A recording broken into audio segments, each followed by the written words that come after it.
హే guys, ఈరోజు spicy pasta ఎలా చేసుకుందామో చూద్దామా? Let's go.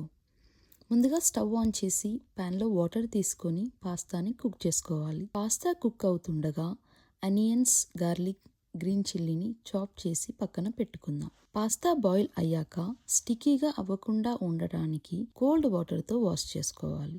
ఇప్పుడు పాస్తా సాస్ కోసం tomatoes, red pepper flakes, oregano and black pepper స్పైసెస్తో కలిపి ప్యూరీ లాగా చేసుకుందాం. నెక్స్ట్ ప్యాన్లో ఆయిల్ యాడ్ చేసుకొని మనం చాప్ చేసిన గార్లిక్, ఆనియన్స్, గ్రీన్ చిల్లీ వేసి ఫ్రై చేసుకోవాలి. కొంచెం ఫ్రై అయ్యాక cilantro, ginger garlic paste, turmeric add చేసి మంచిగా ఫ్రై చేసుకోవాలి. దాని తర్వాత మనం ముందుగా ప్రిపేర్ చేసిన టొమాటో ప్యూరీని యాడ్ చేసి కొంచెం కుక్ చేసుకోవాలి.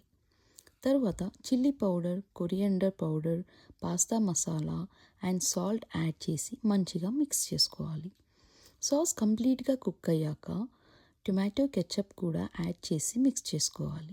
ఇంగ్రీడియంట్స్ అన్నీ బాగా మిక్స్ అయ్యాక మనం ముందుగా కుక్ చేసుకున్న పాస్తాని యాడ్ చేసి మంచిగా కుక్ అయ్యే వరకు టోస్ట్ చేసుకోవాలి. ఫైనల్గా సిలాంత్రో యాడ్ చేసి సర్వ్ చేసుకుంటే yummy spicy pasta ready. Thank you guys. Thank you for watching.